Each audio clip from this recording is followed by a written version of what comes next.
Assalamualaikum warahmatullahi wabarakatuh. Innal hamdalillah nahmaduhu wa nasta'inuhu wa nastaghfiruh wa na'udzu billahi min shururi anfusina wa min sayyiati a'malina. May yahdihillahu fahuwal muhtadi wa may yudlil falan tajida lahu waliyyan mursyida. Asyhadu an la ilaha illallah wahdahu la syarika lah wa asyhadu anna Muhammadan abduhu wa rasuluhu la nabiyya ba'dah. Allahumma rabbi shrah li sadri wa yassir li amri wa hlul 'uqdatam min lisani yafqahu qawli. Allahumma akhrijna min zulumatil wahmi wa akrimna bi nuril fahm wa abta 'alaina bi ma'rifatil 'ilmi wa hasin akhlaqana bil hilm waj'alna mimman yastami'una al-qawla fayattabi'una ahsanah. Alhamdulillah, bersyukur kepada Allah, pada malam hari ini kita dapat melanjutkan kembali kajian rutin kita Sirah Nabawiyah. Mudah-mudahan setiap saat kita senantiasa mengikuti jejak sunnah-sunnah Rasulullah sallallahu alaihi wasallam. Salawat dan salam mudah-mudahan kepada junjungan kita, suri tauladan kita terbaik, manusia terbaik yang pernah dilahirkan di muka bumi ini, Rasulullah Muhammad sallallahu alaihi wasallam. Jamaah yang dirahmati Allah, kita lanjutkan kajian rutin kita Sirah Nabawiyah. Pada pertemuan yang lalu kita sudah membahas secara umum tentang perjalanan keluarga Nabi Ibrahim alaihissalam beserta dengan keluarga kecil beliau yang berangkat dari sebuah perkampungan di Babilonia, Irak sekarang, hijrah ke pinggiran kota Palestina, kota Syam, kota Haran namanya, yang dulu namanya adalah Syam. Kemudian beliau ke Mesir, sempat tinggal di Mesir, kembali ke Palestina, kemudian melanjutkan perjalanannya ke Makkah dengan membawa keluarga baru beliau. Dan keluarga inilah yang membuat peradaban baru di Jazirah Arab. Ribuan tahun kemudian terbukti doa-doa Nabi Ibrahim alaihissalam satu persatu dikabulkan oleh Allah Subhanahu wa taala. Di antara anugerah doa yang kita rasakan sampai sekarang ini adalah diutusnya Nabi kita Muhammad sallallahu alaihi wasallam. Maka Nabi Ibrahim dan Nabi Ismail membangun peradaban baru di sebuah lembah yang tak berpenghuni, yang tak ditumbuhi tanaman apapun pada waktu itu. Kemudian setelah itu terbentuklah komunitas manusia yang awalnya hanya 3 orang mulia itu, Nabi Ibrahim alaihissalam dengan Siti Hajar, Ibunda Hajar alaihissalam, dan Nabi Ismail. Kemudian datang kaum Jurhum yang bermigrasi dari Yaman, dari Sabah, dan membentuk peradaban baru di sana, sehingga agama yang dianut di Jazirah Arab pada waktu itu adalah agama Nabi Ibrahim alaihissalam, al-Islam, ya, agamanya agama Islam. Kemudian disebut dengan Dinul Hanifiyah, agama yang lurus yang dibawa oleh Nabi Ibrahim. Bertahun-tahun peradaban di Jazirah Arab itu orang-orang beribadah sesuai dengan ibadahnya Nabi Ibrahim alaihissalam. Seiring berjalannya waktu, kemudian turun-temurun mulailah kemusyrikan itu terjadi. Maka Rasulullah salah satu fungsinya adalah mengembalikan ajaran itu, mengingatkan kaum-kaum terdahulu yang tidak diutus Rasul kepada mereka. Batasan penggalan zaman yang tidak diutus Nabi kepada mereka kita sebut dengan zaman apa? Zaman fatrah. Tidak diutus Nabi kepada mereka. Maka dalam surat Yasin dijelaskan ayat 6, litundhiru qauman ma undhiru abauhum fahum ghafilun.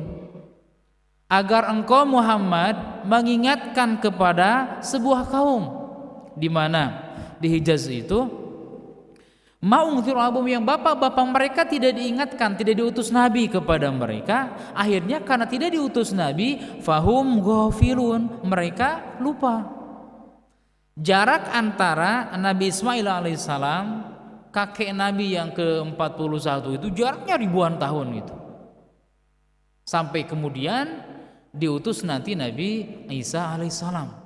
Karena anak Nabi Ibrahim alaihissalam yang merupakan keturunan beliau dari istri pertamanya Sarah itu berpusat di mana? Di Syam. Karena mereka diutus kepada siapa? Bani Israel. Ishak terus sampai ke bawah. Sedangkan di Jazirah Arab di Makkah itu kosong. Tidak ada Nabi di sana, tidak diutus Nabi di sana, sehingga disebut dengan zaman fatrah. Jarak antara Nabi Isa alaihissalam dengan Nabi Muhammad adalah sekitar 570 tahun. 570 tahun, jarak yang cukup panjang. Maka salah satu fungsi diutusnya Nabi adalah litungdziru qauman ma ungdziru abauhum fahum ghafilun, karena mereka lupa. Kemudian diutus Nabi SAW untuk mengingatkan kembali, mengajak mereka terhadap ajarannya Rasulullah SAW dan mengambil kembali ajaran Nabi Ibrahim alaihissalam, ya, mengambil kembali ajaran Nabi Ibrahim alaihissalam yang sudah nyaris hilang di antara mereka. Begitulah pada mulanya jemaah yang dirahmati Allah, Jazirah Arab Makkah tempat agama Nabi Ibrahim alaihissalam. Kemudian muncul kesyirikan yang pertama. Waktu yang panjang itu beribadah kepada Allah melalui ajarannya Nabi Ibrahim alaihissalam. Kemudian muncul seorang Amr bin Luhai. Siapa dia Amr bin Luhai? Ini adalah orang yang pertama memperkenalkan kesyirikan kepada siapa? Penduduk Makkah. Dia itu orang terpandang sesungguhnya, tokoh masyarakat. Mungkin kalau sekarang dipanggilnya apa? Bisa dipanggil ustadz juga itu kan. Dia terpandang. Suatu saat dia berangkat ke Syam. Syam itu pada waktu itu basisnya orang-orang Romawi, agamanya Nasrani, mengibadahi berhala sebagai representatif dari yang dianggap Tuhan oleh mereka. Maka dia merasa bahwa kok beribadah dengan ada representatif Tuhan berupa berhala itu nyambung ya gitu dalam hatinya, ya. Sebab selama ini beribadah kepada Allah tidak kelihatan, tidak ada representatifnya dari Tuhan, kemudian dia bawa berhala itu namanya Hubal. Itu adalah berhala pertama yang dibawa ke Makkah. Kalau yang melakukan itu tokoh masyarakat, maka mudah biasanya orang-orang awam mengikuti siapa? Tokohnya itu. Ini sudah menjadi sunatullah gitu. Kalau yang mengajak itu tokoh masyarakat, berbeda dengan yang kalau ngajak siapa? Orangnya tidak dikenal gitu. Itulah namanya apa? Kalau bahasanya dalam dakwah itu dakwah elit gitu. Ada segmentasi dakwah di bawah, ada juga dakwah di elit. Namanya elit kalau sudah masuk ke dalam dakwah, ya, ke dalam semangat dakwah, dia akan menularkan itu kepada bawahannya sehingga bisa lebih dahsyat pergerakannya. Ini nih Amr bin Luhai. Jadi dialah orang yang mempunyai multi level dosa, istilahnya itu kan ya, multi level dosa. Setiap orang yang melakukan kemusyrikan mengibadahi berhala, maka dia kebagian dosanya, karena dia yang memprakarsai pertama kali di mana? Di Makkah. Sampai ketika Fathu Makkah itu ditemukan berapa? 360 berhala di Ka'bah dan sekitarnya. Ini kan luar biasa. Nah, ngeri ya, namanya multi level dosa seperti itu. Dia melakukannya cuma sekali, tapi karena dia yang memberikan contoh, yang membawa beberapa keturunannya, orang-orang setelahnya, meskipun dia sudah meninggal, sudah mati, itu dosanya ngalir. Seperti halnya kebaikan, kalau kita lakukan dan ajak kepada orang lain, maka kita akan kebagian apa? Multi level pahala. Ini yang seharusnya kita cari sekarang sebagai bekal kelak di akhirat. Maka orang ini disebutkan oleh Rasulullah SAW dalam sebuah kisah, ia jurru kusbahu finnar. Rasulullah melihat bahwa Amr bin Luhai ini menggusur apa kusbah itu, ususnya di api neraka. Jadi Rasul pernah menyaksikan Amr bin Luhai menggusur ususnya di neraka, berjalan menggusur ususnya. Luar biasa. Ini tanda azab Allah Subhanahu wa taala. Nah, kemudian setelah itu berubahlah zaman menjadi zaman jahiliyah. Inilah yang kita kenal, ya. Kalau kita membaca sejarah Nabi kan pasti kita akan melewati pembahasan apa? Zaman jahiliyah. Siapa yang memulai? Amr bin Luhai, ya. Jadi jahiliyah ini bukan berarti bodoh dalam pengertian secara denotasi, ya, secara berpikir gitu. Bodoh di sini, jahiliyah di sini adalah bodoh dalam apa? Ma'rifatullah. Kalau dalam pengetahuan, maka mereka orang-orang jahiliyah pengetahuan tentang tata bahasa Arabnya sangat luar biasa. Bahkan kalau di universitas bapak-bapak ibu-ibu dipelajari itu syair-syair yang paling sulit dipelajari itu adalah syairnya pada zaman jahiliyah. Karena setiap kata ini betul-betul mengandung makna yang luar biasa mendalam gitu. Jadi jahiliyah bukan berarti mereka buang hajatnya masih di celana, bukan berarti mereka tidak mandi, bukan seperti itu. Bukan berarti tidak bisa menulis, bukan berarti tidak bisa menghitung, tapi jahiliyah dalam ma'rifatullah. Siapa yang menyebabkannya? Amr bin Luhai yang pertama kali membawa kejahiliyahan itu. Kalau kita lihat di pasar-pasar itu, pada zaman jahiliyah itu, pasar-pasar itu nyari seperti pasar-pasar kaget sekarang, mungkin lebih besar. Ada sekitar 12 pasar pada waktu itu di sekitar Makkah. 3 pasar terbesar. Ya, di antara pasar itu ada pasar Ukaz. Pasar Ukaz itu berlaku dari mulai tanggal 1 Zulqaidah sampai tanggal 20 itu. Ya, 1 dan 20 hari berarti. Pasar kagetnya 20 hari. Berarti bukan kaget lagi ya. Pasar Ukaz itu. Itu pasar terbesar, ya. Pasar para impor, bukan para importir, para supplier gitu di sana. Jadi dari pasar-pasar kecil itu ngambil ke sana gitu, ya. Disitulah tempat tampilnya orang-orang di panggung-panggung gitu. Ngapain tampilnya? Tampilnya itu dengan membaca puisi, karena artis-artis pada zaman itu dianggap artis itu kalau dia bisa membuat syair. Syair dalam bahasa Arab sangat jauh berbeda dengan pantun kita sekarang ini. Makanya kenapa dianggap terpandang? Karena syairnya tidak mudah dibuat dan orang biasa tidak akan bisa gitu. Bayangkan, ada aturan mainnya di dalam syair dalam bahasa Arab. Ada yang dinamakan dengan qafiyah. Qafiyah itu kan, qafiyah itu dari qafiyah. Qafiyah itu ujungnya harus sama dengan ujung yang lain, makanya qafiyah ujungnya sama kan. Kecuali kalau qafiyah gini nggak sama. Yang hitam itu ujungnya sama dengan. Artinya kalau ujungnya hurufnya waw, ya ujung waw juga gitu. Harus sama gitu. Likulli syai'in idza mata manuksonu nu itu kan. Fala yugharbiti bil aishi insanu. Nu gitu. Kemudian jumlah huruf dalam satu satar ini, ya, kan ada satu baris. Ini jumlah huruf itu harus sama dengan ini, tidak boleh kurang. Dan mengatur dalam bahasa Arab seperti apa? Hanya orang-orang yang paham seperti itu. Nah, ini di pasar Uqad tampil mereka, ya. Kemudian ada pasar yang namanya pasar Madinah. Madinah itu tanggal 20 Dzulqa'dah sampai kelihatan hilal pada bulan Zulhijjah, awal Zulhijjah, 10 hari. Kemudian ada pasar Al-Majaz itu tanggal awal Zulhijjah sampai tanggal 10 Zulhijjah. Itulah pasar-pasar di pada masa zaman jahiliyah. Kembali kita ke pembahasan mengenai jahiliyah.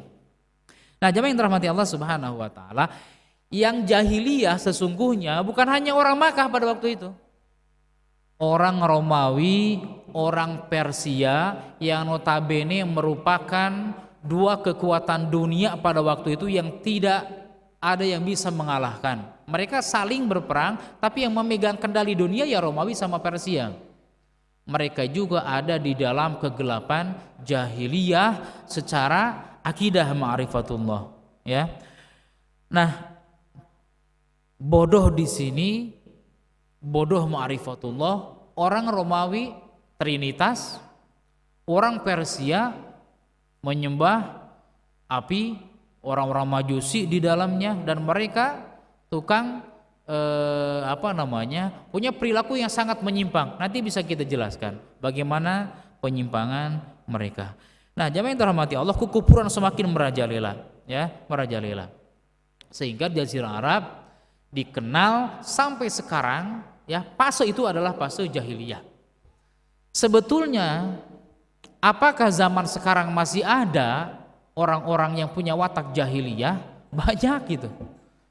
Justru bisa jadi akhir zaman ini watak mayoritas kita di dunia ini jahiliyah. Al-Quran menjelaskan kepada kita, ada 4 kali kata jahiliyah dalam Al-Quran disebutkan. Berarti 4 sifat jahiliyah inilah yang betul-betul sungguhnya jahiliyah gitu. Meskipun kita hidup pada akhir zaman ini. Pertama, dalam surat Al-Imran ayat 154, ya, Allah Subhanahu wa taala berfirman, yadhunnuna billahi ghairal haqqi dhannal jahiliyah.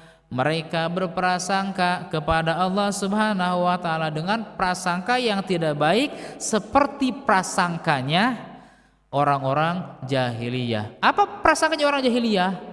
Prasangka orang jahiliyah itu bahwa ada yang punya kekuatan yang lain selain Allah, patung, Hubal, Lata, Uzza, Wadda, Suwa, Ya'uq, Yaguth, Nasr, nama-nama berhala itu punya kekuatan. Jadi meskipun kita hidup pada zaman yang dianggap modern sekarang ini, kalau masih menduakan Allah, maka kita masih disebut apa? Jahiliyah.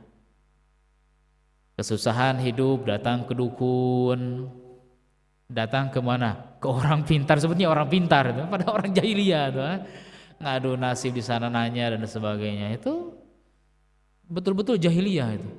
Jadi Al-Quran yang menyebutkan nih, berprasangka kepada Allah seperti prasangkanya orang jahiliyah, ya jahiliyah. Yang kedua, dalam surat Al-Maidah ayat 50, apa hukmul jahiliyati yabghun?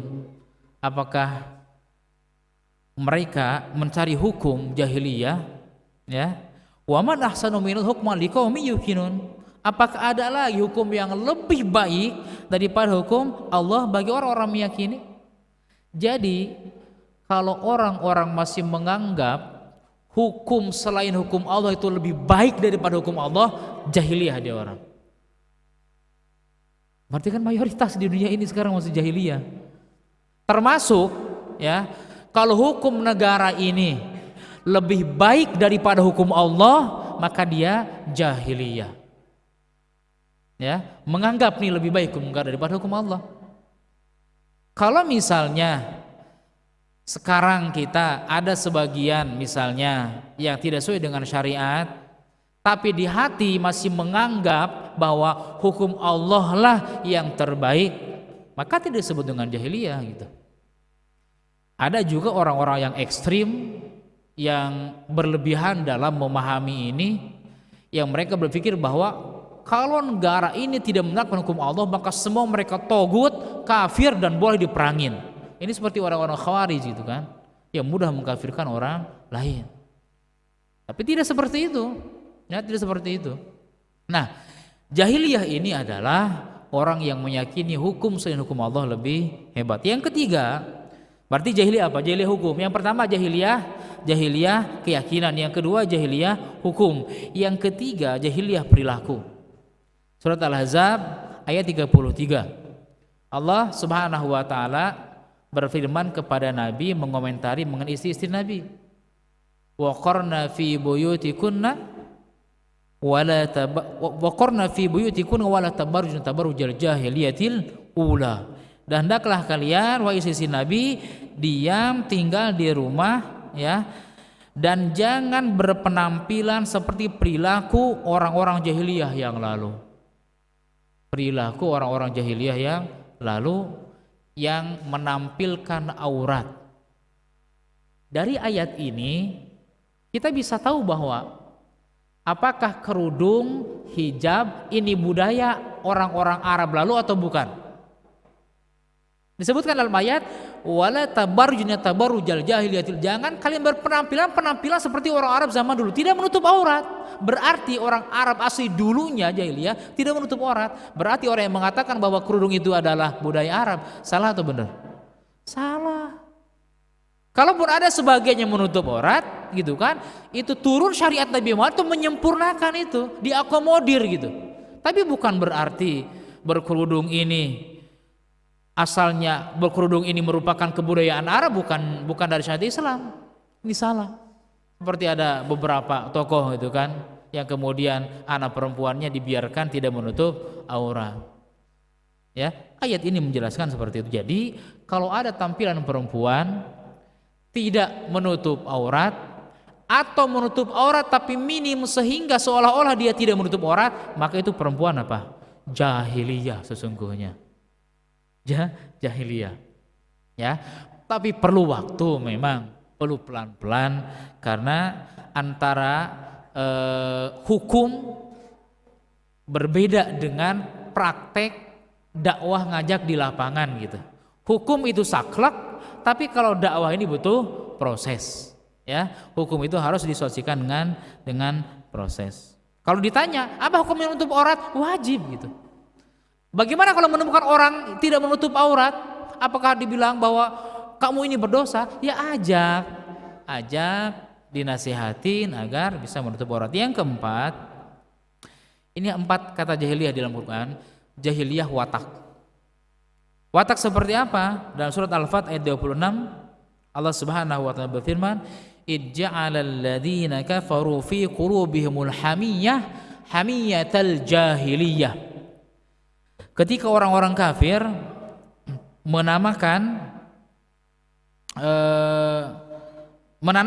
di dalam hati mereka kesombongan jahiliyah, seperti kesombongannya orang-orang ya jahiliyah dulu. Jadi kalau orang masih ada sombong di dalam hatinya, maka itu adalah sifat-sifat jahiliyah.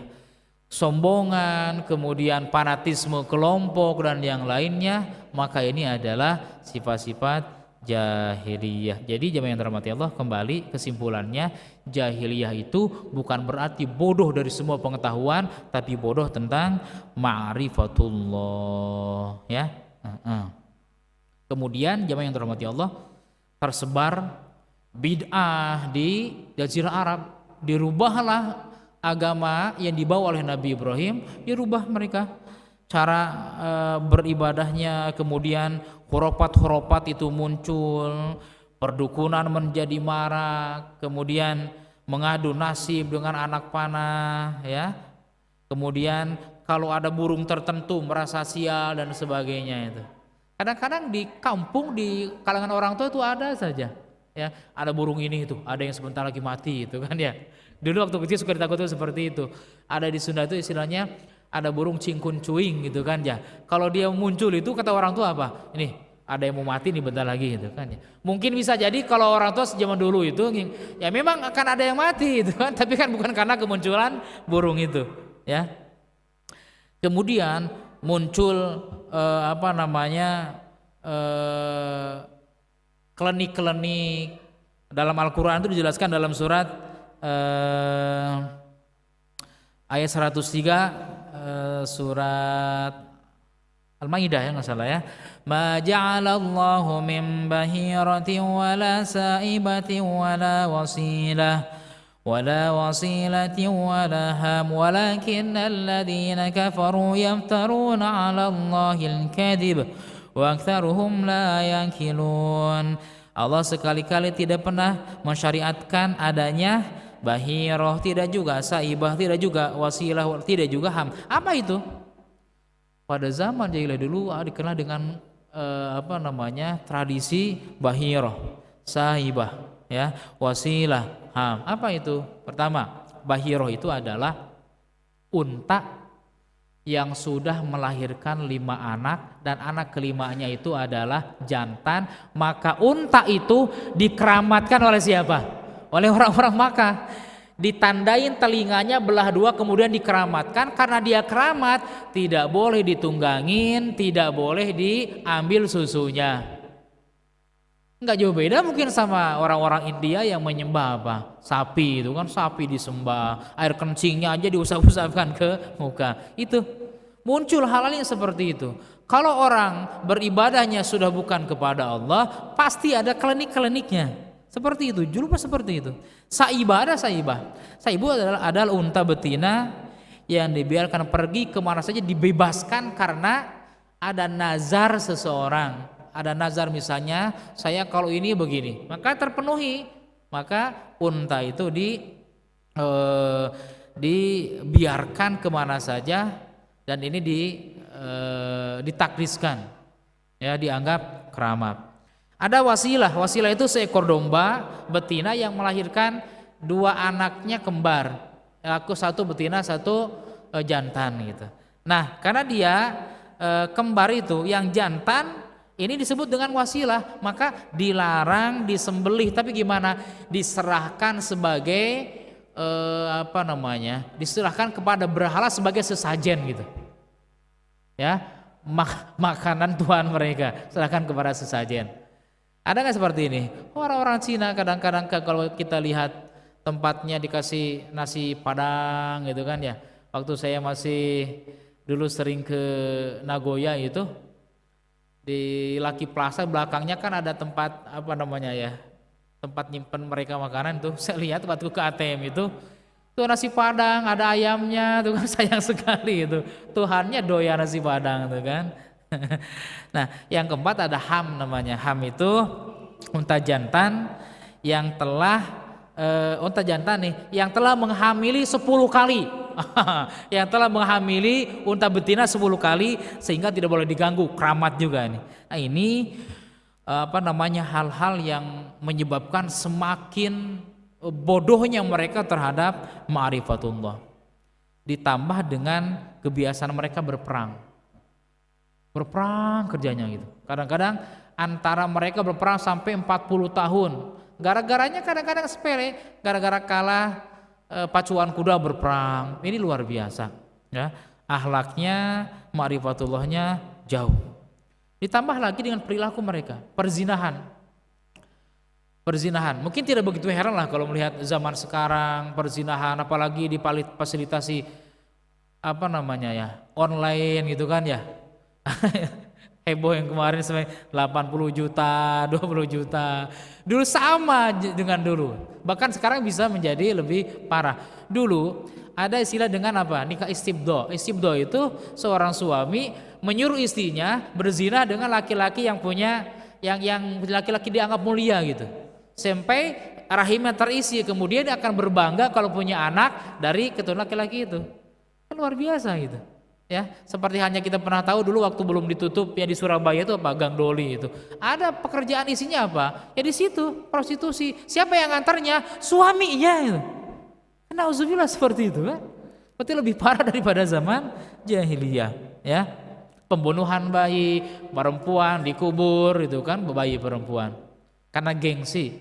Makanya kita kalau mendengar kisah Umar, suatu hari pernah dia nangis, pernah dia ketawa. Nangis kemudian ketawa.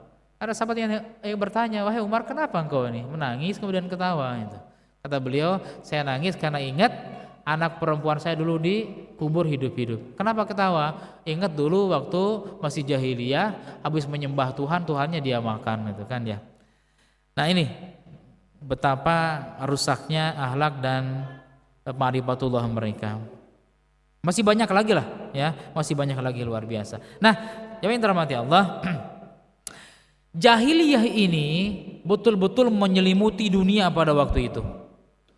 Di Romawi mereka keyakinannya trinitas, moralnya rusak,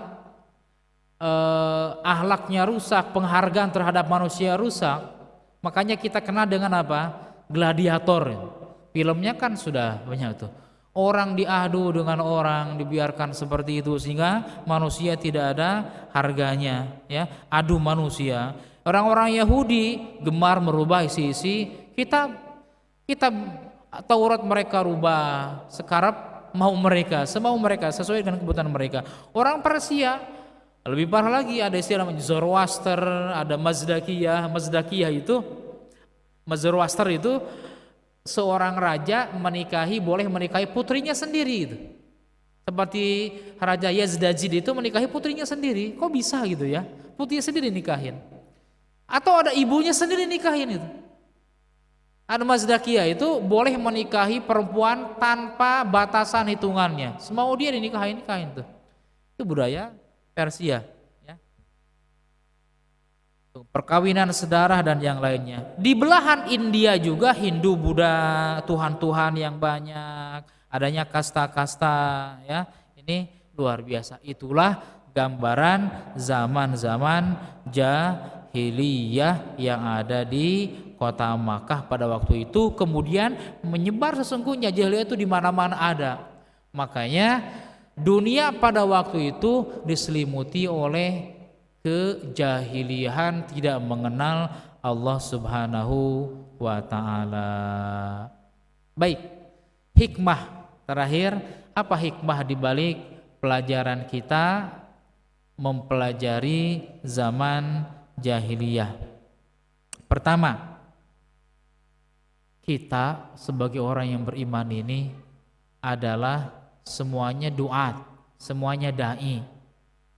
Dai itu bukan berarti harus tiba-tiba menjadi ustadz atau kiai, dan dakwah itu bukan hanya kewajiban mereka, kewajiban kita. Makanya ayatnya wal takum minkum ummatun yad'una ila khair. Jadilah kalian umat yang mengajak kepada kebaikan. Umat disebutnya, bukan apa? Bukan ustaz atau syekh atau apa, semua kewajiban kita sesuai dengan kemampuan kita, sesuai dengan porsi kita masing-masing. Maka kita harus saling mengingatkan di antara kita semuanya agar kita tidak terjerumus. Yang kedua, Romawi dan Persia pada waktu itu sebagai negara adidaya yang sangat luar biasa besarnya, tapi tetap mereka ada di dalam masa jahiliyah. Karena yang dimaksud dengan jahiliyah adalah jahiliyah pemikiran. Sehingga Allah Subhanahu wa taala menyebutkan dalam Al-Qur'an ada 4 macam jahiliyah itu. Jahiliyah keyakinan, jahiliyah hukum, jahiliyah akhlak menutup aurat, ada jahiliyah kesombongan. 4 jahiliyah ini. Kalaupun kita hidup di zaman sekarang ini yang dikatakan modern, kalau masih ada sifat itu maka kita jahiliyah, kan? Kemudian kita berkewajiban mengembalikan kejayaan umat ini agar cahaya iman itu sampai kepada hati-hati mereka yang sekarang kering dengan keimanan. Di belahan dunia barat mereka menunggu cahaya itu datang kepada mereka. Bahkan alhamdulillah semakin gencar sekali cahaya Islam ini masuk ke dalam hati-hati mereka.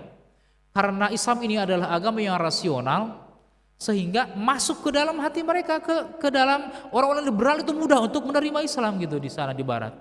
Bahkan termasuk orang-orang ateis mudah menerima Islam karena memang sesuai dengan akal manusia. Sementara gereja-gereja kosong karena memang tidak sesuai dengan akal mereka. Gereja-gereja kosong dan banyak sudah menjadi Mesir berubah sekarang. Maka insya Allah cahaya-cahaya itu akan kembali mengisi relung mereka. Seperti halnya sabda Rasulullah, janji Allah Subhanahu wa taala, la yabluguna hadzal amru ma balagul lailu wan nahar. Urusan agama ini akan sampai kepada tempat itu masih bisa dijangkau oleh siang dan malam.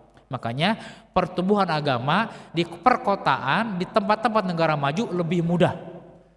Ya, kemurtadan di mana terjadinya? Di pinggiran-pinggiran orang-orang miskin dan orang-orang yang bukan terpelajar.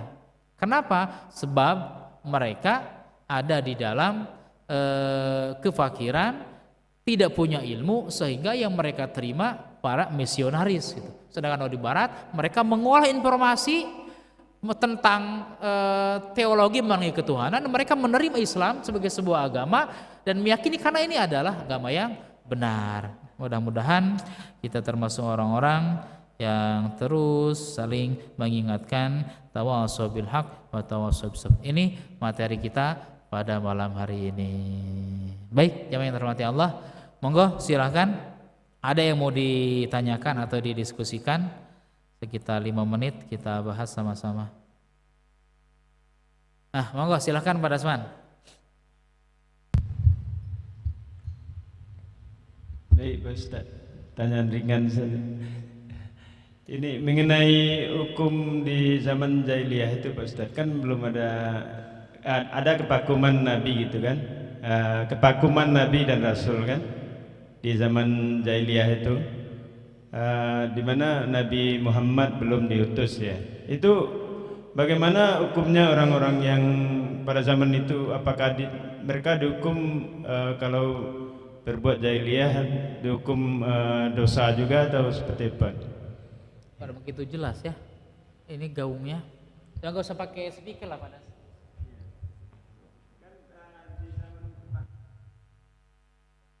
Oh iya. Zaman fatrah. Terkait zaman fatrah ini Rasulullah SAW bersabda bahwa Allah tidak akan menghukum mereka ya, sedangkan mereka tidak diutus seorang nabi. Ada zaman fatrah itu. Makanya ada perbedaan tentang orang tua nabi, apakah betul masuk neraka atau dia berada di zaman fatrah, gitu kan yang kita dengar. Ada hadis yang mengatakan bahwa ibu bapakku di dalam neraka, sabda Nabi. Ulama yang lain berpendapat bahwa mereka ada di zaman fatrah. Hukum fatrah itu terlepas dari perbedaan itu silahkan itu kan ya. Ini perbedaan para ulama. Bagaimana hukum mereka?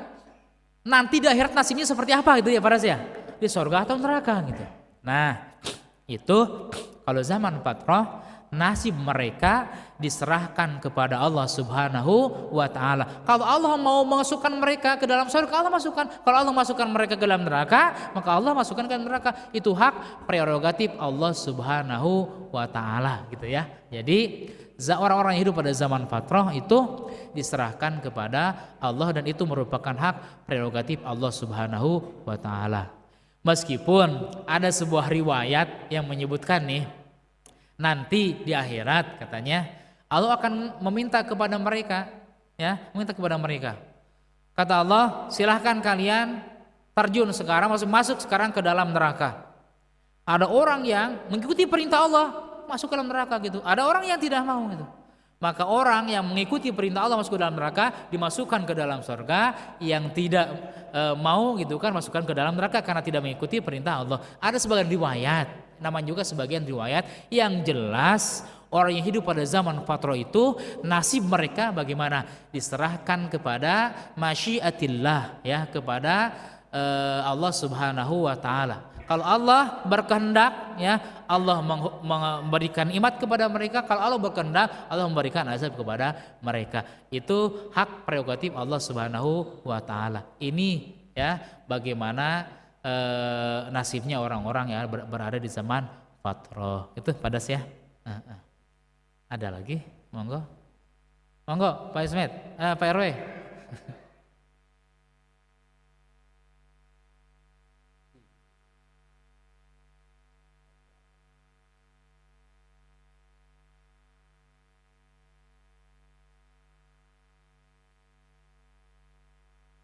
Haji. Baik.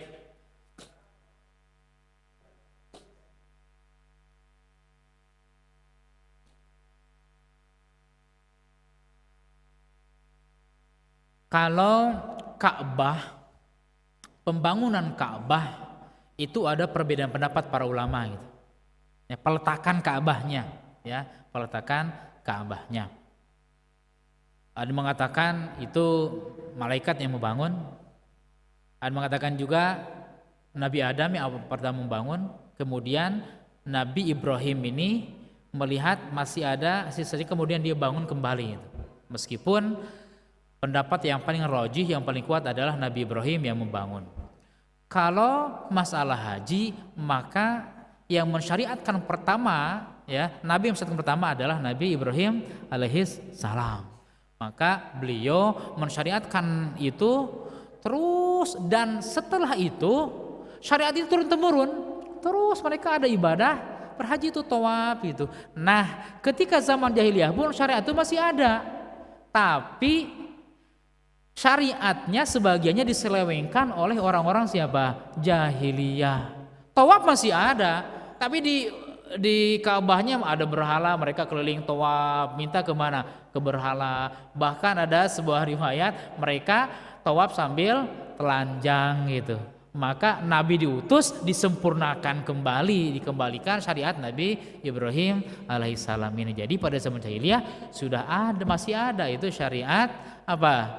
Tata cara berhaji itu masih ada. Cuman dirubah oleh orang-orang jahiliyah. Seperti itu. Sejak kapan? Tadi itu Amr bin Luhai itu. Sebelum itu mereka mengikuti ajaran Nabi Ibrahim alaihissalam. Ya. Masih ada lagi? Monggo. Kalau tidak ada, baik yang terhormati Allah. Mudah-mudahan kita bisa lanjutkan pada pertemuan yang berikutnya. Nanti subuh jadi ya Pak Ketua ya, ada tamu. Nggak jadi.